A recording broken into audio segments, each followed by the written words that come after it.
Heavenly Father, grant me strength as I journey through this season of healing. May your comforting presence surround me, bringing peace to my mind and body. God of comfort, we ask for your healing presence in our hearts and minds.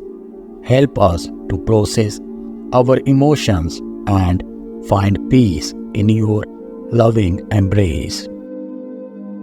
Merciful Savior, I surrender my fears and anxieties into your hands. Grant me inner peace and assurance that your healing power is at work within me.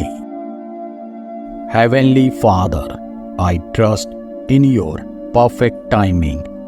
Grant me patience as I wait for your healing to manifest in my life, knowing that you are always faithful.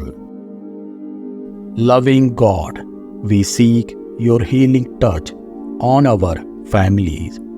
Help us to communicate openly, resolve conflicts, and build stronger bonds of love and unity. Lord, I place my trust in your divine plan for my healing, knowing that you work all things for the good of those who love you.